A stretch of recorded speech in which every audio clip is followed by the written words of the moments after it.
Isotope, মনে রাখবো বাবা আইসো মানে সেম, আইসো হচ্ছে গ্রিক শব্দ, এই গ্রিক শব্দকে ইংলিশে কনভার্ট করা হয় সেম বা বাংলায় হচ্ছে একই। তার মানে মনে রাখবো আইসো যে কোনো প্রশ্নের উত্তর তার শেষ বর্ণের মধ্যে আছে, কোথায়? শেষ বর্ণের মধ্যে উত্তর লুকিয়ে আছে, শেষ বর্ণের মধ্যে। ওকে, তাহলে পতে কি? প্রোটন সংখ্যা। তাহলে প্রোটন সংখ্যার আরেক নাম কি?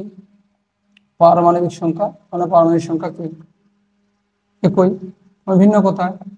ভর সংখ্যা ভিন্ন, ভর সংখ্যা ভিন্ন। মনে রাখবো আইসোটোপ হয় একই মৌলের। কি হয়? একই মৌল। এই কিওয়ার্ডটা বের করা খুবই গুরুত্বপূর্ণ, একই মৌলের। তাহলে হাইড্রোজেনের আইসোটোপ 1 1 2 1 3 এরকম আমরা বলি। হাইড্রোজেনের টোটাল আইসোটোপ হচ্ছে 7টা, 1 4 থেকে 1 7, এই 4টা পাওয়া যায় গবেষণাগারে, আর এই 3টা পাওয়া যায় প্রকৃতিতে। এটাকে বলা হয় প্রোটিয়াম, প্রোটিয়াম। এটাকে বলা হয় ডিউটেরিয়াম, ডিউটেরিয়াম। এটাকে বলা হয় ট্রিটিয়াম। যেমন আমরা ভারী পানির সংকেত বলি D2O, এই ডি মানে হচ্ছে ডিউটেরিয়াম। তো হাইড্রোজেন 1 1 1 2, দেখো খেয়াল করে যে এখানে প্রত্যেকটা পারমাণবিক সংখ্যা একই, ভর সংখ্যা কি? ভিন্ন। তাহলে একই মৌলে একাধিক ভর বিশিষ্ট পরমাণুর সংখ্যাকে পরস্পরের আইসোটোপ বলে। তো যদি বলে আইসোটোপ কিসের কারণে সৃষ্টি হয়, আমরা মনে রাখবো নিউটন সংখ্যার ভিন্নতার কারণে। কিসের? এখানে দেখো প্রোটনে একটা, ইলেকট্রনে একটা, নিউট্রন কত? 0টা। এখানে প্রোটনে একটা, ইলেকট্রনে একটা, নিউট্রন কত? 1। এখানে প্রোটনে 1, ইলেকট্রনে 1, নিউট্রন 3 থেকে একবার দিলে 2। তাহলে আইসোটোপ কেন সৃষ্টি হয়? নিউটন সংখ্যার ভিন্নতার কারণে।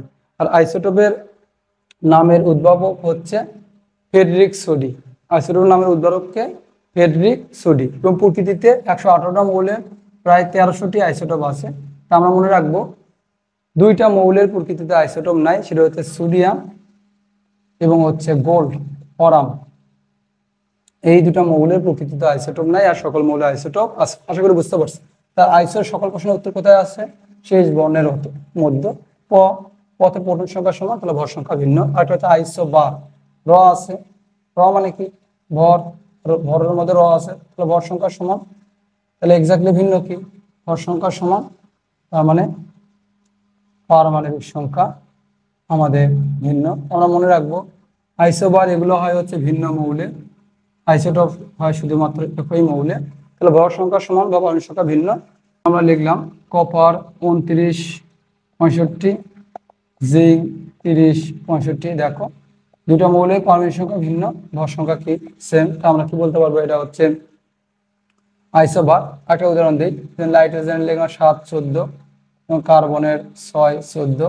দেখো পারমাণবিক সংখ্যা ভিন্ন, ভর সংখ্যা কি? সেম, তাহলে আইসোবার। একটা হচ্ছে আইসোটোন, শেষে কি আছে? এন। এন মানে কি? নিউট্রন।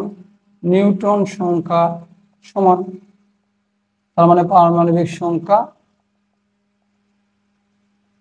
ও ভর সংখ্যা উভয়ই কি? ভিন্ন। পারমাণবিক সংখ্যা, ভর সংখ্যা উভয়ই ভিন্ন। আইসোটোন, নিউট্রন সংখ্যা সমান। উদাহরণ দেই, যেমন আমি লিখলাম যে নাইট্রোজেন 7 14, এখানে ডিফারেন্স করলে কত পাই? 7 পাই আমরা। তার সাথে আমরা পরে মৌলটা লিখলাম 15। তো দেখো এটা হচ্ছে আইসোটোন। কার্বন লিখলাম, মনে করো কার্বন 6 14, ডিফারেন্স করলে কত? 8। 8 আর সাথে কত? 15। এটা হচ্ছে কি?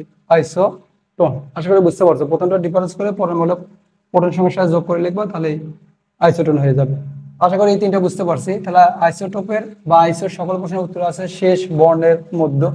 যদি এমন আসতো যে sodium plus, chlorine minus, oxygen 2 minus, neon, এদের নাম কি? আমাদের আইসো মানে খেয়াল করতে হবে কিসের মিল আছে। দেখো এখানে ইলেকট্রন কয়টা? 10, এখানে ইলেকট্রন 10, এখানে ইলেকট্রন 10, নিয়নের ইলেকট্রন কত? 10টা। যদি ইলেকট্রন সমান, এটা বলা আইসো ইলেকট্রন। কি বলা হয়?